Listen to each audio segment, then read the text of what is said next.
Oke, halo semuanya. Selamat pagi, selamat siang, selamat sore, dan selamat malam. Kembali lagi bersama kami di Refleksi. Dan di video kali ini kami akan membahas soal saham. Dan kami akan menghadirkan salah satu narasumber, yaitu Sophia. pacarku sendiri. Oke. Jadi buat yang belum tahu, dia Sophia. Kenapa aku bisa menjadikan dia sebagai narasumber? Karena dia main saham dan pernah bergelut di dunia saham, dan aku nggak ngerti sama sekali. Jadi mungkin teman-teman yang masih awam banget soal saham, kita setim dan kita bisa nanya kepada ahlinya. Oke. Nggak ahli sih. Nggak ahli. Iya. Agak ahli. Agak ahli. Jadi mungkin supaya nggak lama-lama kita mulai aja. Oke. Jadi gimana nih? Duluan. Oke, jadi mungkin aku bakal di sini aku nggak bakal bahas saham secara inti banget, tapi aku bakal ngasih saran ke kalian hal-hal yang perlu kalian ketahui tentang saham dan apa sih yang bisa kalian lakukan, mungkin kayak cara daftarnya supaya aman, karena banyak banget ya oknum-oknum yang memanfaatkan rakyat Indonesia terutama yang masih tabu banget soal saham. Jadi kita kan beda banget nih sama negara-negara sebelah yang memang pada masa kecil mereka dibuatin akun investasi dan mereka diajarkan itu dalam pelajaran sekolah mereka, khususnya Amerika sebagai negara liberal. Masa ya? Iya, dan bahkan ada salah satu jurusan, bahkan aku waktu itu sempat mau masuk di US itu jurusan saham, stock. Itu. Dan ya karena menurut aku it's a very big chance. Karena melihat IHSG yang ada di Indonesia itu sangat kecil, jadi aku melihat bahwa Indonesia akan terus bertumbuh karena Indonesia juga masih negara berkembang, jadi chance untuk bertumbuh saham, untuk mendapatkan uang di saham sebagai investasi masih ataupun besar. Sebagai trading itu sangat besar gitu. Oke, jadi mungkin aku bakal bermula dulu dari menurut pengalaman aku bakal cerita sedikit tentang pengalaman aku di saham. Jadi alasan aku masuk saham itu karena ada gejolak ekonomi di keluarga. Jadi sebagai anak pertama, aku merasa bahwa gimana ya, naluran anak pertama tuh gitu? Masa aku diem aja gitu ngeliat orang tua susah atau gimana. Jadi aku carilah di internet gimana cara mendapatkan uang cepat dan mudah. Dan kalau misalkan cari, itu beneran banget ya, itu kalau kalian cari di Google itu pasti ada aja saham. Dan disitu aku mikir, saham ini apa sih? Kenapa sih orang-orang Indonesia ini bilang saham tuh banyak rugi? Kenapa sih orang bilang saham ini banyak banget bohongnya, uangnya dibawa kabur, lain-lain? Emang iya. Dan ketika aku cari, hal yang akan kalian temuin adalah IDX. Jadi sekarang kita akan mulai ya. Mungkin kalau kalian yang mau bikin saham, yang mau masuk gabung saham, kalian bisa siapin kertas, siapin pulpen. Kalian aku siapin hal-hal. Aku siapin. Okay. Nggak usah yang lain. Iya. Kalian boleh siapin dulu. Karena video ini most requested ya, banyak banget. Most requested. Karena banyak banget yang tahu aku bergelut dalam bidang saham dan pengen banget diajarin. Jadi sekalian aja lah aku buatin podcast. Tapi gitu. mungkin satu episode nggak cukup ya? Gak cukup kalau misalnya emang diajarin. Tapi kalau untuk ya setidaknya hal-hal kecil yang aku bisa bantu, cukup lah.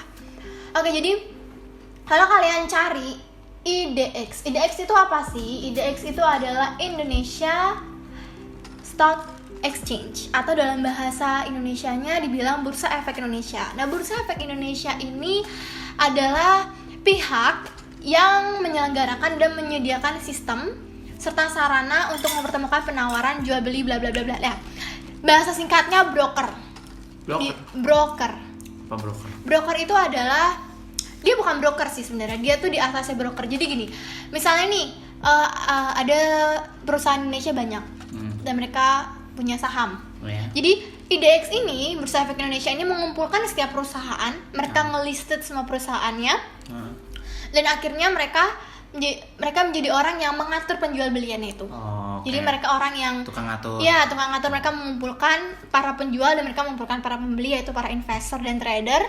Dan nanti mereka yang memproses. Jadi anggapannya mereka notarisnya lah kalau dalam bidang apa? Sama kayak YouTube kan, sama kayak YouTube kita buat video buat penonton, YouTube-nya itu perantara. Iya, YouTube itu perantara. Nah, itu. Jadi kalau kalian bilang sebenarnya saham nih resmi apa enggak sih? Jawabannya 100% resmi. Pemerintah. Resmi oleh pemerintah. Bahkan ini yang bakal aku kasih ke kalian adalah taran dulu deh. Kita biar nggak loncat-loncat, biar nggak bingung karena ini agak sedikit ruwet. Lanjut aja. Jadi abis itu kalau misalnya, jadi Bursa Efek ini sebagai orang yang yang mengumpulkan para penjual dan para pembeli, mereka yang memproses secara hukum, karena kan dalam saham ini, jadi saham itu ada dua ya, saham tanpa nama dan pakai nama. Pakai nama itu yang lebih besar, yang tidak dijual di bursa efek, sedangkan yang tanpa nama ini adalah yang diperjualbelikan di IDX, yang diperjualbelikan dalam Indonesia Stock Exchange ini. Nah, akhirnya sekarang kita bakal ngomongin tentang gimana caranya supaya resmi dan uang kita nggak dibawa kabur, karena banyak banget orang bilang kalau main saham itu dibawa kabur uangnya, dibohongin dan lain-lain. Kau pernah? Enggak lah, karena aku lewat jalur hukum. Nah gitu, jadi mungkin kayak aku main aku dibawa kabur dan jadi namanya ada sekuritas. Tahu sekuritas nggak? Security dan tas. Pernah denger nggak? Security dan tas. Nggak, sekuritas pernah denger nggak? Kayak entitas, jadi entity dan tas. Enggak. Enggak, ini aku beneran Iya benar, sekuritas jadi kayak tahu nggak, pernah dengar nggak? Enggak. Itulah kenapa saham itu sangat tabu di Indonesia. Jadi orang Indonesia aja nggak tahu sekuritas apa. Jadi sekuritas itu adalah orang, dia biasanya dia berupa perusahaan, dan dia tugasnya adalah mengumpulkan para investor. Jika IDX itu melis bursa efeknya, dia melis para investornya. Dan salah satu, ini aku nggak ada sponsor ya, salah satu sekuritas kalian bisa cari itu ada BNI Sekuritas, Mandiri Sekuritas, itu di bawah bank. Dan itulah yang membuat kenapa saham ini terpercaya. Tapi banyak banget orang yang nggak tahu sekuritas, jadi ketika dia main saham dia cuma percaya sama orang aja gitu loh. Ayo kita main saham, gabung bareng bla bla. Tapi mereka nggak tahu kalau misalnya ada suatu lembaga yang ngomongin tentang saham, yaitu yang memang mengatur. Refleksi. Nah, ya. Kok refleksi? Oke, jadi caranya, ini aku kasih kalian cara. Kalau misalnya kalian mau gabung saham, kalian boleh ketik sekolah pasar modal. Gimana sih? Nih. Sekolah pasar modal. Sekolah pasar modal itu apa sih? Nah, sekolah pasar modal adalah sekolah yang diberikan, gak sekolah sebenarnya, kak, pelatihan yang diberikan oleh IDX, Indonesia Stock Exchange, untuk para investor atau trader yang mau memulai saham tapi belum tahu apa-apa. Itu kamu ikut ini? Iya, dan aku ikut ini guys. Jadi ini tuh langsung kalian ada 2 tahap. Tahap pertama adalah tahap pendaftaran. Jadi kalian didaftarin, kalian diajarin, kalian dikasih tahu gimana sih saham itu, apa sih, gimana sih apa yang akan kalian lakukan, cara daftarnya gimana, bla bla bla. Kalian bahkan sampai didaftarin. Jadi kalian boleh milih kamu mau masuk sekuritas mana. Misalnya kamu masuk sekuritas BNI gitu, karena kamu ngeliat oh ini di bawah bank nih, jadi terpercaya gitu misalnya. Atau kamu apa? Aku RHB. Jadi aku RHB itu memang sekuritas, memang dia company sekuritas asli gitu, bukan di bawah bank. Ya aku ikut RHB. Dan abis itu kalian boleh masuk ini. Ketika kalian buka webnya sekolahpasarmodal.idx.co.id, kalian lihat jadwal SPM dan SPMS. Nanti ada jadwalnya, baru kalian daftar kelas tatap muka atau kalian mau daftar kelas online. Jadi waktu itu aku daftar kelas tatap muka, aku bolos sekolah 3 hari untuk langsung babat 3 level. Jadi mereka ada 3 level gitu, jadi tahapnya beginner, ini gitu. Langsung tahap 3 level. Dan tapi kan sekarang udah nggak kayak gitu. Jadi dia langsung nggak pakai tahap-tahap, dia langsung 1 hari babat habis. Lama? Berapa jam? Kelasnya lama, dari aku waktu itu dari jam 7 sampai jam 5 sore. Ya 7 sampai jam 8 sampai jam 5 sore gitu. Itu kayak workshop gitu ya? Iya kayak workshop. Jadi tapi kalian sekarang daftarin. Terus gratis apa enggak? Mungkin orang bakal mikir. Kalian bayar 100.000. Itu pada zaman aku nggak tahu sekarang. Pada zaman aku bayar 100.000, tapi 100.000 itu bukan untuk biaya sekolahnya, karena biaya sekolahnya gratis. Itu program pemerintah #nabung saham. Supaya orang-orang Indonesia mau nabung saham, belajar dari hal kecil. Nah, 100.000 itu buat bayar. Jadi 100.000 itu bakal langsung masuk ke rekening saham kalian dan kalian bisa langsung belanjain saham. Jadi itu kayak saldo utama kalian. Kayak buat bank ya? Kayak buat bank lah ya. Kok kayak buat bank? ATM. Buat rekening tabungan ya, di bank-bank biasa. Oke, jadi itu kalau kalian mau, kalian itu worth it banget buat kalian ikutin. Kalian bakal diajarin gimana saham dan kalian akan didaftarin. Jadi setelah itu kalian bakal dapat konfirmasi. Biasanya setelah 2 minggu kalian daftar pada sekolah pasar modal, kalian bakal dapat konfirmasi. Habis kalian dapat konfirmasi, kalian 1 bulannya kalian dapat kartu dari KSEI, yaitu kartu pemegang saham. Dikasih ke rumah, dikirim ke rumah pakai pos Indonesia kalau nggak salah. Tapi kalau misalnya kalian di DEX di Bali, kalian bakal dipanggil sama brokernya langsung, Mbak ini udah ada kartunya, udah ada, boleh diambil kayak gitu. Ke IDX. Di Bali ada IDX. Di Bali ada IDX di RCTI. Itu tempat workshopnya. Di RCTI, TVRI, depannya TVRI di Renon. RCTI. Di Jalan Merdeka ya. Nggak tahu. Yang TVRI di Renon tuh. Iya, pokoknya depannya pas itu di pengkolan belok ke kiri. Itu di situ. Dan di situ di lantai 2-nya biasa mereka ngadain itunya. Kalian boleh daftar aja langsung ke Sekolah Pasar Modal. Untuk yang di Bali. Ya, untuk yang di Bali. Enggak, ini berlaku di seluruh Indonesia. Kalau di Bali di itu. Habis itu kita lanjut. Nah, sebenarnya ketika kita main saham, apa sih yang kita perluin? Kalian harus memilih jati diri dulu. Niat. Jati diri. Niat dong. Ya, niat kan nggak ya ada niat dulu, habis itu kalian milih jati diri. Nah, kalian ini orang yang perlu uang cepat, apa kalian perlu kaya banget tapi nanti gitu. Nah, kalau kalian perlu uang cepat kayak aku yang uang cepat dan kaya banget nggak ada. Karena segala sesuatu butuh proses. Siap. Nah, jadi waktu itu aku milihnya jadi trading. Jadi seorang trader dan aku trading. Apa sih bedanya investasi dengan trading? Nah, itu juga dikit banget yang tahu ya. Jadi investasi itu gini. Kita pakai analogi mall ya. Jadi kalau misalnya kamu masuk ke mall, seorang investor dia akan masuk ke dalamnya, masuk ke toko dalam mall, dia lihat barang yang dijual, dia lihat apakah kainnya bagus, dia ngelihat ini kedepannya gimana, dia lihat neraca laba ruginya, dia ngelihat proses pembeliannya, apa promo-promonya, dia ngelihat bagaimana sih toko ini di mata masyarakat. Itu seorang investor, dia melihat jangka panjang, tahun depan ini bakal masih jalan nggak sih, kayak gitu. Tapi seorang trader dia hanya berdiam di tengah mall, dia melihat toko mana yang paling dimasuki dan dikeluarin orang, dan dia akan ikut di sana. Jadi perbedaannya seperti itu. Kalau kamu investor, kamu mikirkan jangka panjang, kira-kira 1 tahun lagi, 2 tahun lagi, atau 10 tahun lagi perusahaan ini masih jalan nggak sih, supaya uang aku nih semakin lama semakin bertambah karena harga sahamnya semakin naik. Tapi kalau seorang trading, dia hanya fokus aku nggak peduli saham ini bagus atau enggak, kan aku cuma taruh sahamku selama 5 hari di sini. Jadi seorang trading itu sama investor bedanya adalah dari jangka waktunya. Kalau investasi dia 1 tahunan lah ya, 1 sampai 10 tahun itu bakal lebih. Tapi kalau trading dia hanya fokus harian. Misalnya investasi itu yang orang-orang udah berduit, iya, pengen nambah lagi. Iya. Tapi sekarang enggak juga sih sebenarnya. Karena trading juga perlu uangnya banyak kalau misalnya mau cepet. Karena main saham itu mainnya persenan. Itu yang jarang banget orang tahu. Jadi kalau misalnya kalian punya uang 10.000, dikit banget ya, 1 juta, saham kalian naik 5%, ya kalian dapat 5% dari 10 juta kalian sebagai modal. 50.000 ya? Iya. Enggak. Iya. Ya 5.000. 50. 5%? Nggak tahu lah. 50.000. Ya pokoknya gitu. Jadi sampai sini mungkin udah sedikit mengerti ya. Jadi perbedaannya itu di situ. Jadi jangka waktu dan bagaimana cara kalian melihat.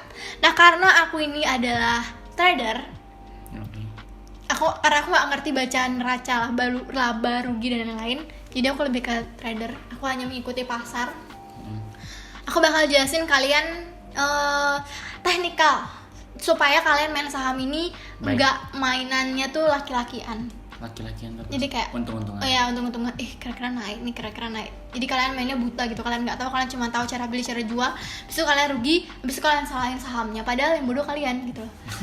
Iya kan? Keras. Karena banyak orang kayak gitu. Apa sih main saham ini nggak rugi banget, bla bla bla. Nggak rugi, bagus dong. Rugi banget. Cuman ngabisin uangku sampai 0, bahkan aku sampai ngutang. Oh ya, jadi saham tuh bisa ngutang. Ngutang ke siapa? Ngutang ke broker. Jadi broker yang ngasih ininya. Nah gitu. Terus kalau nggak dibayar, ditagih ke rumah? Iya, ditagih ke rumah. Tapi sebenarnya itu tuh mereka bakal potong modalnya kita dulu. Tapi memang kalau misalnya ternyata sampai minus saham kalian dan uang kalian udah nggak punya modal, baru itu bakal ditagih utang. Kayak rentenir ya? Aku waktu itu sempat ngutang. Terus ditagih ke rumah? Ya enggak, maksudnya nggak sampai kayak gitu. Maksudnya aku pinjam uang tapi akhirnya kan aku untung, jadi ya udah, jadinya modal aku juga nggak berkurang, itu tuh kembali lagi. Jadi itu tuh otomatis semua diatur oleh sistem. Oke, lanjut ya. Jadi ada 2 analisis, itu ada analisis fundamental dan teknikal. Fundamental itu untuk investasi dan teknikal itu untuk trading. Untuk trader. Oke. Nah, jadi saat aku bakal jelasin saham-saham nih. Jadi secara gini nih. Kalian tuh harus tahu kalau misalnya kalian teknikal analisis tuh ada 2, dari berita dan dari chart. Dari apa sih bahasa Indonesia chart? Bagan. Bukan, nggak tahu. Itu ya, Nek? Iya, pokoknya dari chart, ya itulah. Pokoknya dari chart ya, kalian tau lah chart. Dari Google chart. Translate chart. Nah, habis itu kalau dari berita tuh gampang gini, kalau kamu mau cari saham, misalnya nih bulan Desember, kira-kira saham apa yang naik? Kalau dari apa namanya? Kalau dari perspektif kalian, kita lihat dari segi berita dulu, jangan ke segi analisis teknikalnya. Saham yang naik di bulan Desember adalah saham LPPF atau saham Matahari. Kenapa Matahari? Karena dia banyak dibeli, dia banyak diskon pada bulan Desember, dan biasanya setiap bulan Desember adalah saham paling ramai. Dan disitulah biasanya para trader main. Tapi para investor mereka nggak peduli. Kan aku udah pilih satu perusahaan yang menurutku paling bagus kayak gitu. Atau saat corona nih, kira-kira saham apa yang nggak turun di saat banyak saham turun? Kimia Farma. KBBF. Aku lupa. Habis itu kode saham. Jadi saham tuh ada kode-kodenya. Jadi kalian nggak tulis Matahari Department Store saham gitu, nggak, itu nggak bakal keluar. Aku lupa. KLBF kalau nggak salah. Apa itu KLB punya ya? Nggak tahu lah. Aku itu udah 1 bulan yang lalu. Udah 1 tahun yang lalu. Udah lama guys. Abis itu kalau misalnya yang sekarang selain Kimia Farma, yang naik adalah UNFR, Unilever. Karena dia makanan, dia dibutuhkan dari saat corona. Tapi hal yang turun, properti, pembangunan, apalagi pembangunan tuh WSKT, Waskita Karya. Nggak pernah lihat? Nggak. Jadi kalau misalnya kalian di surat trader saham tuh, kalian bakal banyak banget tahu perusahaan-perusahaan. Jadi kalau kalian baca pemerintah nih, baca gininya pemerintah, berita pemerintah berikan proyek tender ke ini, itu kalian bakal tahu perusahaan-perusahaannya. Habis itu kalau dari segi analisis, aku bakal jelasinnya paling gampang, pakai support dan resistance aja. Jadi support dan resistance gini, support itu di bawah karena dia men-support, resistance itu paling atas karena dia meresist, menahan. Nah, jadi kalian lihat titik-titik paling rendah dari support yang ada. Maksudnya misalnya ada kan bentuk chart tuh kan begini-begini ya, naik turun. Jadi tapi kan walaupun dia naik turun, nggak mungkin naik turunnya begini, kecuali saham-saham yang memang stabil kayak Unilever, NKP, NTP, itu saham-saham yang stabil. Tapi untuk investasi. Untuk investasi biasanya, karena saham-saham yang stabil itu nggak seru buat trader, karena untungnya dikit, kan naik turunnya sedikit. Tapi kalau saham-saham yang masih baru nih, saham-saham fresh, itu enak banget buat dimainin sebagai trader karena naik turunnya mereka sangat signifikan. Jadi kalian dapat uangnya banyak banget dari situ gitu. Banget. Bingung. Saya mana ya tadi? Kamu sih motong. Sampai support. Oh iya, sampai support resistance. Nah, jadi kalian sambungin titik-titik yang ada di support itu, disambungin pakai menggaris. Nanti ada. Jadi kalau misalnya kalian punya broker kan, nanti kalian dapat aplikasi, dapat password, dapat segala macam. Nanti ada salah satu menunya dalam di aplikasinya itu untuk menganalisis saham. Tuh. Banyak banget kok, ini bukan super resistant aja cara gituin saham, ada MA, moving average, ada scholastic, ada macam-macam banget, banyak banget. Kalau game saham kayak Binomo itu beneran? Apa? Binomo. Tahu Binomo? Enggak. Binomo tuh aplikasi main saham. Jadi ada naik-naiknya gitu nanti. Iya, kayak gimana main saham gitu. Tapi kayak basic banget gitu. Masa nggak tahu Binomo sih? Nggak tahu. Binomo. Itu mungkin itu yang bikin saham itu di Indonesia tuh jadi kayak tabu gitu loh. Kenapa? Maksudnya karena mungkin hal kayak gitu tuh berupa hal-hal yang bohong, dan akhirnya mereka investasi di sana puluhan juta dan akhirnya tuh dibawa kabur gitu. Jadi menurut aku yang paling aman adalah kalian buka akun di sekuritas. Yang jelas-jelas ada tokonya, ada tempatnya, ada izinnya, diatur oleh OJK dan KSI dan KSIP. Kalau Binomo nggak rekomend. Kalau aku nggak tahu ya, aku nggak tahu. Gitu. Maksudnya aplikasi game saham itu menurutmu nggak rekomend berarti? Game saham?